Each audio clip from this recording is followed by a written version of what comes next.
면하라. 아멘. 오늘은 야고보서 강의 16번째 시간입니다. 그래서 하나님께 맹세라는 제목으로 말씀을 전하도록 하겠습니다. 오늘 하고 마지막 다음 주가 야고보서 강의 이제 끝이고요. 17번째로 끝내도록 하겠습니다. 제가 좋아하는 연예인이 있는데 무한도전 때부터 하하라는 연예인을 좋아합니다. 하동훈이라는 연예인인데 이 하하가 입버릇처럼 말하는 게 있는데 하나님께 맹세하고 내가 범인이 아니다.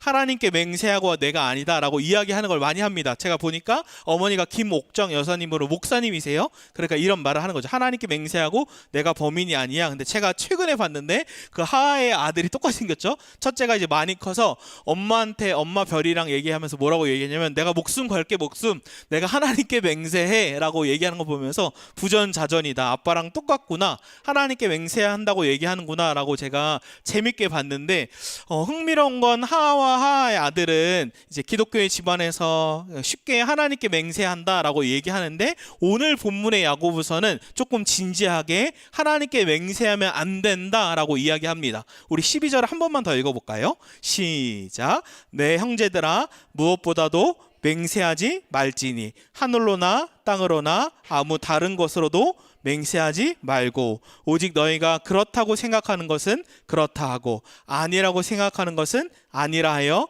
정죄의 반응을 면하라. 아멘. 야고보는 진지하죠. 맹세하지 말아라 라고 얘기합니다. 제가 맹세했던 기억이 있는데 중학교 때 이제 수지로 이사를 와서 그때 이사를 왔을 때 수지의 중학교에서는 반이 한 3반 정도밖에 되지 않았어요. 개발 아직 안 돼서. 그래서 제가 전학을 왔는데 한 반에 막 20명, 3반 이렇게 나눠졌는데 3층까지만 학생이 찾고 4층은 아예 비어 있어서 4층은 다 비어 있는 거예요. 학교 전체가. 근데 제가 이제 중학교 때 약간 장난꾸러기였거든요. 4층에서 점심시간에 막 놀았는데 거기에 불이 조금 난 겁니다. 제가 불을 내지 않았어요. 불씨가 나서 큰일 날 뻔했는데 불을 잘 껐어요. 근데 이제 도덕선생님 옛날 때 기억하세요? 도덕선생님 저희 도덕선생님은 한복을 입고 막 죽봉 이런 거 들고 있으면서 이렇게 아이들을 잡았는데 그러니까 점심시간에 4층에서 논 친구들을 다 데리고 오는 거예요. 그래서 다 무릎을 꿇긴 다음에 한 명씩 조사하는 거예요. 너가 불 냈냐? 아니요. 너가 불 냈냐? 아니요. 너가 불 냈냐? 근데 제 차례가 온 거예요. 근데 제가 그때 교회를 안 다녔는데 8살 때 교회에 나갔던 기억이 제가 8살 교회에 나갔었거든요. 교회에 나간 기억이 있어서 제가 그 선생님한테 이렇게 말씀드렸어요. 선생님, 하나님께 맹세하고 제가 불을 내지 않았습니다 라고 얘기했어요. 그랬더니 갑자기 불 낸 거를 찾다가 선생님이 너 하나님께 맹세 그런 거 갑자기 정색하시면서 하나님께 맹세 그런 거 절대 하면 안 돼 이렇게 정색을 하시는 거예요. 아마도 제 추측에는 그분이 크리스천이고 이 야고보서의 말씀처럼 하나님께 맹세하는 건 안 된다. 갑자기 불 찾다가 불 낸 거 찾다가 하나님께 맹세하면 안 돼로 제가 혼났어요. 그러니까 이만큼 야고보는 진지하게 하나님께 맹세하지 말라라고 이야기하는 거예요. 근데 제가 여기까지는 오케이. 야고보도 하나님께 맹세하지 말라고 하고 예수님도 마태복음에 나오면 맹세하지 말지니라고 나온 것까지 오케이. 근데 제가 여기까지는 납득이 가는데 납득이 안 되는 한 장면이 나옵니다. 예수님이 맹세하지 말라라고 가르쳤는데 예수님은 맹세를 하세요. 이게 제 의문이에요. 왜 예수님은 맹세하지 말라고 가르쳤는데 왜 맹세를 하셨나? 이 장면이 나오는데 마태복음 26장입니다. 우리 한번 읽어볼까요? 예수님이 맹세를 하세요. 시작. 예수께서 침묵하시거늘 대제사장이 이르되 내가 너로 살아계신 하나님께 맹세하게 하노니 내가 하나님의 아들 그리스도인지 우리에게 말하라. 예수께서 이르시되 내가 말하였느니라. 그러나 내가 너희에게 이르노니 이후에 인자가 권능의 우편에 앉아있는 것과 하늘 구름을 타고 오는 것을 너희가 보리라 하시니. 아멘. 즉 예수님이 십자가를 지기 전에 대제사장이 신문하는 거예요. 그러면서 뭐라고 물어봐요? 내가 살아계신 하나님께 맹세하노니 진짜 하나님의 아들이냐라고 할 때 상식적으로 생각하면 예수님이 맹세하지 말라고 가르쳤으니까 이렇게 대답해야죠. 맹세하면 죄니라. 맹세하라고 얘기하지 말아라 라고 했어야 되는데 그렇게 안 하고 예수님 뭐라고 했어요? 내가 말하였느니라 라고 얘기해요. 그 말은 맹세를 인정한 거예요. 맹세를 허용한 거예요. 그러니까 제 질문이 이거예요. 예수님의 삶과 설교는 달랐는가? 설교로는 맹세하지 마라. 맹세를 금해놓고 예수님은 맹세하시는 삶과 설교가 다르신 것인가? 또는 우리도 그러면 맹세해도 되지 않는가? 라는 질문이 생긴 거예요. 근데 제가 이 질문을 하면서 야고보서를 묵상하고 맹세를 묵상하고 예수님의 맹세를 묵상하면서의 정답은 뭐였냐면 아니요였어요. 삶과 설교는 다른가? 아니요. 뭘 얘기하냐면 말의 진실성을 얘기하는 거예요. 즉 크리스천들이 예수를 믿는다고 하면서 이 말하고 저 말하고 말의 진실성이 오류가 나는 것을 금하면서 맹세하지 말아라 라고 말의 진실성에 대해서 이야기하는 거예요. 제가 이걸 예를 들어볼게요. 어떤 얘기냐면 야고보의 맹세하지 말라는 진실성의 문제, 신실함의 문제인데 그 예로 대표적인 예가 한 사사에 등장합니다. 여러분도 이 사사가 누군지 한번 맞춰보세요. 저는 개인적으로 최악의 사례라고 생각하는데 이 사사기의 한 인물은 서자예요. 그러니까 맏아들도 아니고 어떤 열등감과 이런 것들이 있겠죠. 그러다가 암몬 자손하고 전쟁을 치릅니다. 그때에 이 사사가 하나님께 서원을 해요. 뭐라고 서원하냐면 하나님 그 암몬 자손을 이기게 해주신다면 제가 전쟁이 끝나고 처음 보는 사람을 하나님께 제물로 인신제사로 바치겠습니다 라고 해요. 일단 첫 번째로 틀리죠. 벌써 하나님이 인신제사를 기뻐하지 않는데, 사람을 죽여서 제사를 기뻐하지 않는데 그걸 한다고 했어요. 근데 아무튼 그 서원 기도를 했어요. 근데 웬걸요, 전쟁에 나가서 이겼어요. 암몬 자손을 이겼어요. 그리고 돌아가는 거예요. 이 사사는 기뻤겠죠. 아싸, 내가 드디어 서자인데 이 전쟁에서 승리했다라고 돌아가는데 저 멀리서 전쟁이 끝나고 자기는 상상했을 거야. 아마 나의 신하나 나의 종이 처음으로 올 거야. 그러면 그 신하나 종을 제물로 하나님께 드려야겠다라고 상상했을 거예요. 근데 웬걸 처음 오는 사람이 신하가 아니라 머리가 길고 치마를 입은 사람이 등장한 거예요. 누구예요? 자기의 하나뿐인 외동딸이 나타나요. 그때 이 사사는 충격에 있죠. 자기의 생각으로는 다른 사람이 나올 것 같은데 처음 본 사람이 자기의 외동딸, 하나뿐인 딸이에요. 이 사사가 누군지 아십니까? 입다라는 사사죠. 입다예요. 즉 완전히 이 맹세와 서원이 잘못된 것을 인지하기 시작한 거예요. 아, 내가 이 서원을 잘못 드렸구나. 여러분은 한번 생각해 볼래요? 이 외동딸을 진짜 인신제사로 바쳤을까요?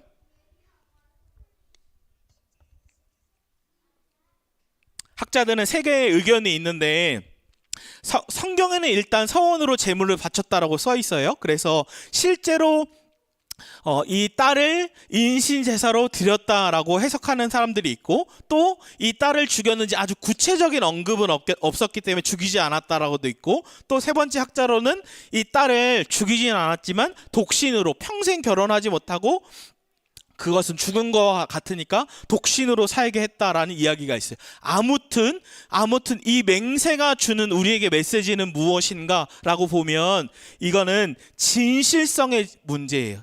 잘못됐죠. 인신제사도 틀렸고 이러한 서원 기도도 틀렸다라는 거예요. 근데 여기서 중요한 게 이건데 한번 여러분 생각해 보겠어요?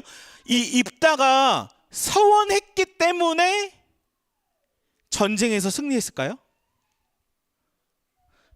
이게 오늘 가장 중요한 핵심이에요. 서원했기 때문에 전쟁에 승리했을까요? 그렇지 않아요. 서원했기 때문에 승리한 게 아니라 하나님이 먼저 구원하셨기 때문에 전쟁에 승리한 거예요. 그 근거가 어디 있나요? 라고 저에게 물으면 전 사사기 2장 18절 말씀을 얘기하겠습니다. 한번 읽어볼까요? 큰 목소리로 시작. 여호와께서 그들을 위하여 사사들을 세우실 때에는 그 사사와 함께 하셨고 그 사사가 사는 날 동안에는 여호와께서 그들의 대적의 손에서 구원하셨으니 이는 그들이 대적에서 압박과 괴롭게 함을 받아 슬피 부르짖음으로 하나님께서 뜻을 돌이키셨음이거늘. 아멘. 여기서 중요한 거, 순서가 오늘 가장 중요한데, 조건적으로 하나님께 맹세를 했기 때문에, 하나님께 서원을 했기 때문에 승리한 게 아니라 순서가 완전히 바뀌는 거예요. 먼저 무조건적인 하나님의 사랑, 무조건적인 이게 먼저예요. 이 먼저가 오늘 제일 중요해요. 먼저 하나님이 함께 하셨고, 먼저 하나님이 구원하셨고, 먼저 하나님 무조건적인 사랑으로 선택했기 때문에 하나님이 승리하게 한 거예요. 이게 순서가 오늘 가장 중요합니다. 이게 먼저다라는 게 중요해요. 제가 이 야고보서 5장 12절의 맹세를 연구하면서 의문점이 왜 갑자기 야고보서 5장에 맹세가 왜 갑자기 나오는가? 근데 제가 이 구조를 보면서 해결의 실마리를 안 하는데 우리가 야고보서 5장 1절 6절 나눴을 때 뭐 나눴죠? 비그리스도인의 부를 부러워할 필요가 없다. 왜냐하면 우리 안에 그리스도가 있기 때문이다. 그러면서 가난한 그리스도인들이 고난받는 걸 위로하고 그 다음에 경고한다고 얘기했죠. 두 번째 저번 주 내용이에요. 우리 7절부터 11절까지 제가 아침 카톡으로 보내드렸죠. 함께 하심이 불안을 이깁니다. 그러면서 고난받는 그리스도인을 향해 인내해야 돼를 나눴어요. 그 다음에 오늘 맹세예요. 갑자기 왜 맹세가 나오는가? 그리고 다음 주 마지막이 고난 가운데 기도하는 것, 이 다음 주예요. 즉 여기서의 공통점이 뭐예요? 고난이에요. 즉 고난 받을 때에 잘못된 맹세를 할 수 있는 걸 지적하는 거예요. 고난이 오니까 하나님 이런 고난이 지나가게 해주면 제가 이렇게 하나님께 서원할게요. 이런 잘못된 맹세를 할 수 있기 때문에 고난 가운데 맹세를 이야기한 거예요. 제가 이 말씀을 묵상하면서 나는 하나님께 맹세하고 잘못된 서원을 한 적이 있는가로 되돌아봤는데 여러분도 한번 오늘 설교를 들어보면서 되돌아보세요. 나는 하나님께 잘못된 서원, 잘못된 맹세를 한 적은 없는가? 제가 진짜 개인적으로 놀란 건 엄청 많았어요. 잘못된 맹세, 잘못된 서원을 한 게 제가 굉장히 많았어요. 제가 한 3가지 살았는데 한 가지만 들을게요. 제가 총신대 시험을 앞두면서 시험이 총신대 시험 때 성경, 영어, 철학이었어요. 근데 제가 그때 27살이었는데 열심히 공부해야 되는데 약간 객기가 있었어요. 왜 성경만 공부하면 되지 영어까지 오케이 내가 영어 성경 공부할 때 영어까지 오케이 철학은 왜 공부해야 돼? 라고 객기가 들어서 나는 성경만으로 통과하겠다 이러면 안 돼요. 성경만으로 공부하겠다. 그래서 제가 결국 성경은 엄청 거의 90몇 점을 받았는데 철학은 시험이 보는 날까지 제가 한 번도 안 봤어요. 그러면 안 되죠. 그래서 한 10점 차이로 떨어졌는데 제가 지금 돌이켜서 보면 이 총신대 시험보다 강도사 고시가 더 어렵거든요. 1000명이 보면 실제로 저희 시험 볼 때 300명이 붙어요. 그럼 반 클래스 4명 중에 1명만 붙고 전사님들이 옆에 떨어지는 거예요. 강도사 고시 떨어지면 창피하다고 하거든요. 그만큼 어쨌든 객기로 철학을 공부 안 하고 떨어졌는데 제가 참 아이러니하게 잘못된 서원 기도를 이때 한 거예요. 놀랍죠. 어떻게 이렇게 열심히 공부를 해야 되는데 김은수 집사님처럼 열심히 공부해야 되는데 잘못된 서원 기도를 한 거예요. 뭐라고 기도했냐면 조건적 기도로 하나님 만약에 저에게 총신을 붙게 해주면 제가 하나님께 평생 주의 종으로 헌신하겠습니다. 이게 참 아이러니죠.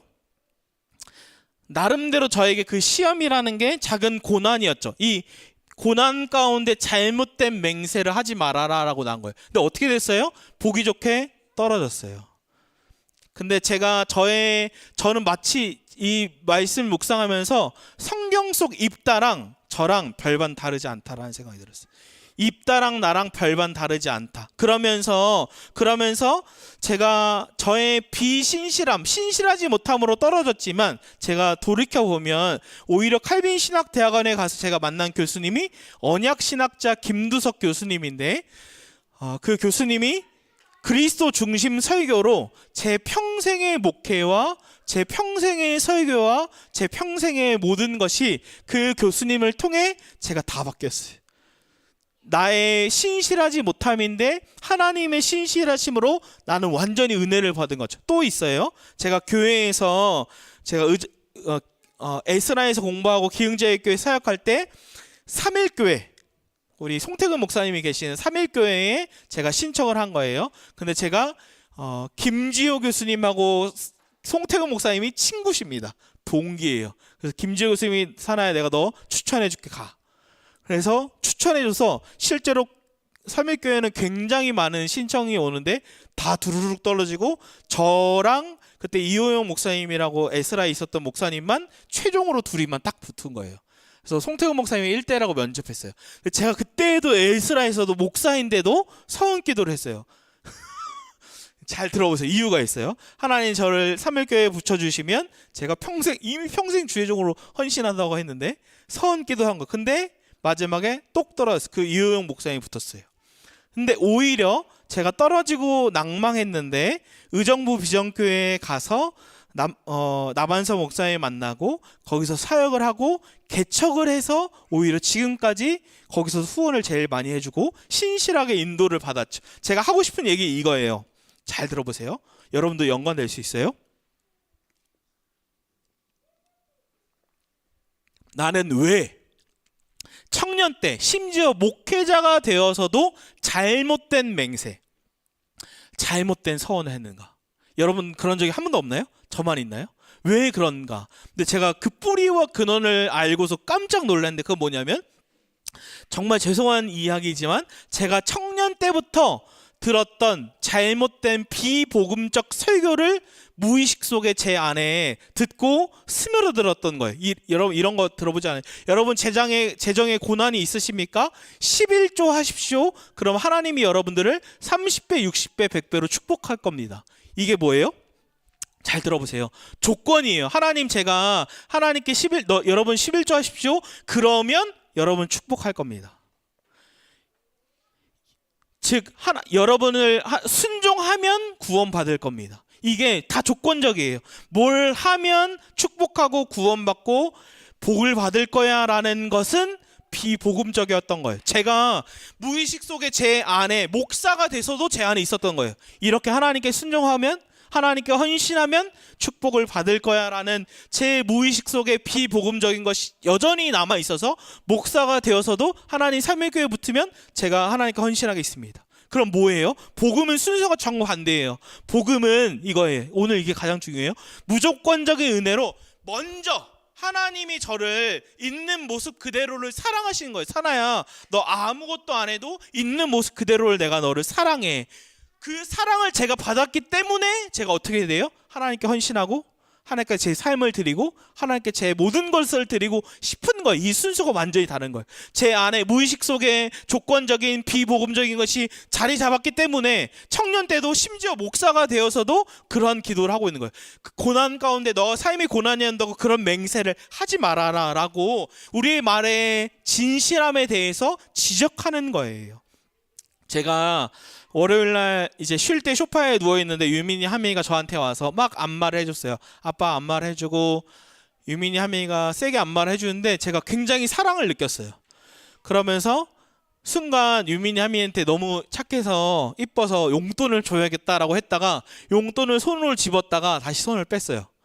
애들이 나에게 용돈을 바라고 안마해준 게 아닌데, 용돈을 받았으면 좋았겠지만 용돈을 받고 한 게 아닌데 그냥 아빠를 사랑해서 해준 건데, 내가 용돈을 준다면 아이들이 나중에는 딜할 것 같은 거야. 아빠 나에게 용돈을 주면 주물러 줄게. 아빠 나한테 내가 장난감을 사주면 100점을 맞아올게. 이런 식으로 저에게 딜하는 순간 제가 속상할 것 같다. 그게 아니라 아들이 아빠의 무조건적인 사랑을 받아서 아빠는 나를 진짜 사랑하지, 있는 모습 그대로 사랑하지, 그래서 그 아빠의 사랑 때문에 고마워서 주물러주고 사랑 때문에 고마워서 무엇을 한다면 나 아빠로서 기쁠 것 같다. 제가 놀란 건 유민이가 가끔 학교에서 끝나면 저한테 전화 오거든요. 아빠 데리러 와줘, 짐이 너무 많아 라고 하는데, 제가 정작 가보면 짐이 없어요.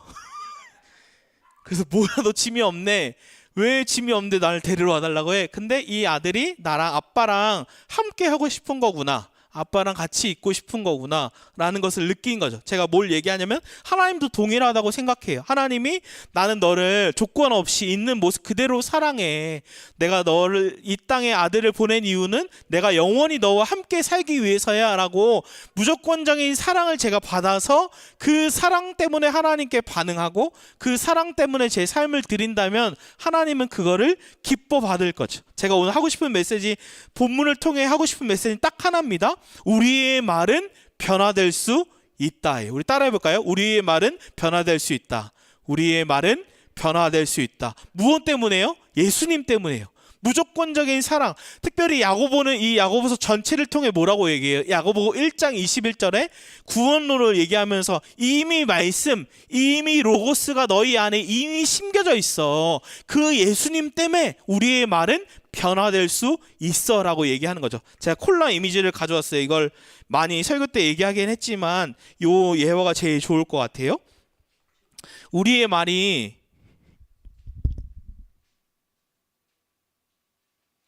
비복음으로 계속 차면 어떻게 돼요? 잘못된 맹세와 잘못된 서원을 하는 거예요. 비복음과 세상의 언어로 조건적인 사랑을 해라고 하면 우리의 말들도 튀어나오는 것도 세상적인 비복음으로 제가 했던 잘못된 맹세처럼 입다처럼 잘못된 맹세를 하게 되는 거죠. 그런데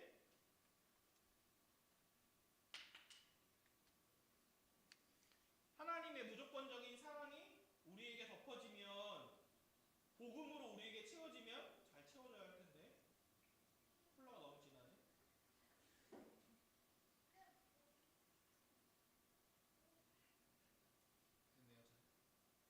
하나님의 사랑이 우리에게 채워지면 복음이 우리에게 채워지면 우리의 말이 변화되는 거죠. 잘못된 맹세, 잘못된 서원을 안 하게 되고 하나님의 무조건적인 사랑이 채워지면 우리의 말이 변화되게 되고 심지어 남들도 살리게 되는 거죠.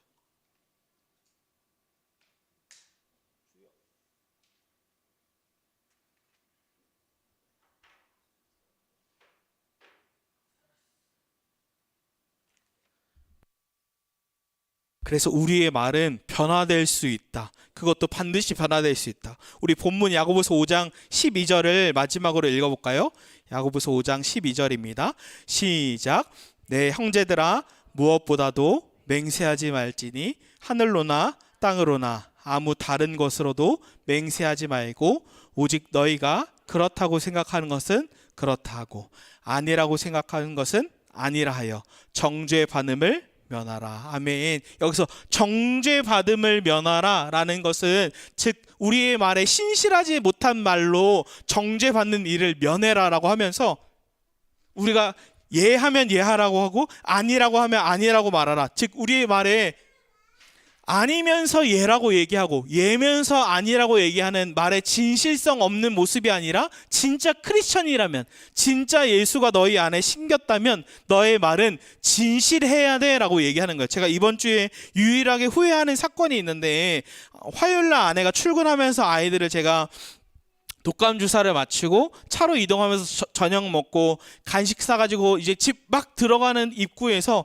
차가 잘못돼서 얘네가 빨간불인데 중간중간에 이렇게 쓰고 제가 차가 쓴 거예요. 이게 잘못 나가면 사고 날 수 있는 상황에서 제가 그 차한테 버럭 화를 낸 거예요. 창문을 열고 인상을 쓰면서. 근데 제가 이게 속상했던 게 제 아버지가 제가 어렸을 때 했던 행동이셨거든요. 근데 나는 어떻게 보면 제 아이들도 그냥 아빠 저 차가 잘못했네라고 저 차가 잘못한 게 맞았지만 그래도 제 말이 제가 아버지가 했던 행동과는 이제 달랐으면 좋겠다. 내 안에는 예수님이 있지 않는가? 그러면서 아이들이 이제 아빠를 볼 때 내가 그 운전하는 순간에도 아이들에게 나중에 잔상으로 남는 것이 아니라 나의 말이 지금부터 바뀌어서 하나님의 온전한 사랑을 받아서 내 안에 예수가 있기 때문에 내 말이 진짜 변화되는 아빠가 됐으면 좋겠다라는 생각이 들었습니다. 우리 마지막으로 한번 더 외쳐볼까요? 우리의 말은 변화될 수 있다. 우리의 말은 변화될 수 있다. 그래서 크리스마스 때 제가 한 목사님이 얘기하신 게 와닿았는데 요셉은 그 아기 예수님을 마치 이레를 안고 있는 것처럼 요셉은 예수님을 안고 있었잖아요. 근데 예수님이 길이고 진리고 생명이니까 요셉이 어디에 가든 아기 예수님을 데리고 가는 곳이 길이고 진리고 생명인 거예요. 근데 제가 더 요셉보다 내가 더 낫잖아 라고 생각한 거 뭔지 알아요? 요셉은 아기 예수님을 안고 있었지만 나는 그 예수님이 영원히 내 안에 살잖아. 그럼 나는 요셉보다 더 큰 은혜를 입었네. 내 말이 변화될 수 있구나. 왜냐하면 내 안에 영원히 사신 예수님으로 말미암아 너희의 말은 변화될 수 있어 라고 야고보가 이야기하는 겁니다. 우리 오늘 말씀을 붙잡고 같이 찬양하고 기도할까요?